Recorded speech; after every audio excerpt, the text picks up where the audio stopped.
القرآن پښتو ژباړه، تفسیر او زده کړه. سید ګران اغا کتابتون یې وړاندې کوي.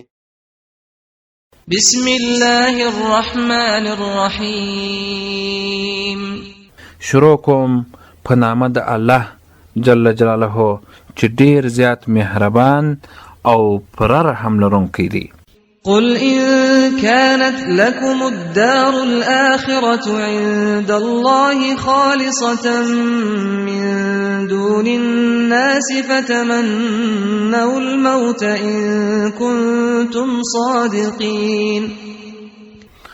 وای ای محمد صلی الله علیه وسلم دوی ته کچیر دی تاسو ته دار اخیرنی پنیز د الله جل جلاله په خلوص او خصوصي سره یوازې بیل نورو خلکو څخه نو تمناو کې د مرګ کچیر یا تاسو صادقان په دعوا د خالص والی د جنت کې خپل ځانوت. تفسیر یعنی يهودان به ویل پرته د موږ څخه به جنت ته بل هیڅ څوک نه داخليږي او موږ ته هیڅ یو تکلیف او عذاب نشته. الله تعالی جل جلاله فرمایي که پرشتیا سره تاسو جنتیان یاست نو د مړینې څخه ولې بیریږئ؟ ولې کچیر تاسو مړه سئ نو تاسو ووایاست چې موږ جنت ته ځو. ولن يتمنوه أبدا بما قدمت أيديهم والله عليم بالظالمين. ولتجدنهم أحرص الناس على حياة ومن الذين أشركوا يود أحدهم لو يعمر 1000 سنة وما هو بمزحزحه من العذاب أن يعمر والله بصير بما يعملون. او د سره به امید ونه کړي د مرګ هیڅ کله په سبب د هغه عملونو چې وړاندې لېږلي دي لاسونو د دوی لکه د انبیاو او نورو قتل او تکذیب.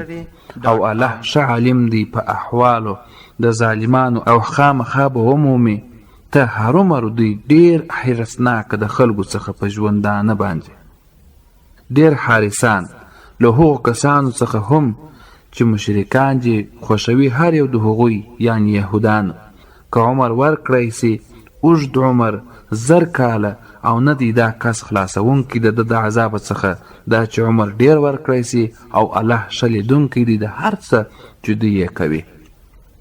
قل من كان عدوا لجبريل فإنه نزله على قلبك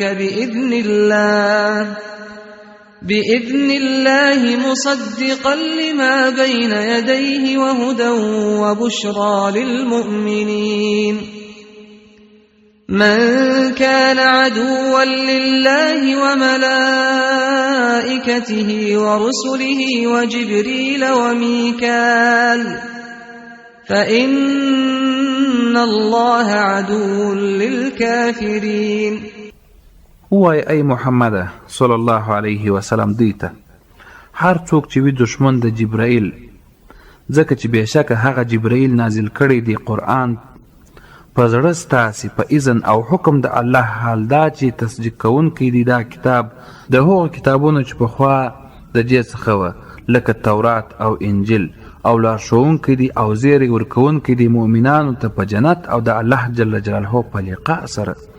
هر څوک چې وي دشمن د الله او د ملائکو ده او د رسولانو ده او خصوصا د جبرائیل او د میکائیل پس بېشکه الله جل جلاله دشمن دی د کافرانو.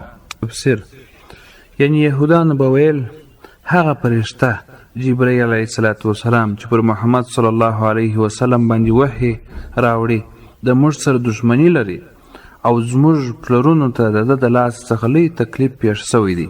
که پرته د جبرائیل علیه السلام بلې کومې فرشتې دوی ته وحی راوړی وای نو موږ په محمد صلی الله علیه وسلم باندې ایمان راوړی وای. نو د دې د دې وینا په نسبت الله تعالی جل جلاله داسې فرمایي ټولې فرشتې هم هغه شیان کوي هم هغه رقم کوي چې د پاک الله جل جلاله د لوري څخه دوی پرې مامورې سوي وي او له خپله ځان څخه هیڅ شی نسي کولی. نو هغه کسان چې د دې سره دشمنی کوي بېشکه چې الله تعالی جل جلاله د هغوی دشمن دی. د قرآن کریم د پښتو ژباړې تفسیر او زده کړې لپاره زموږ چینل سبسکرایب کړئ او څنګ ته یې د زنګ پر سویچ باندې کلیک وکړئ.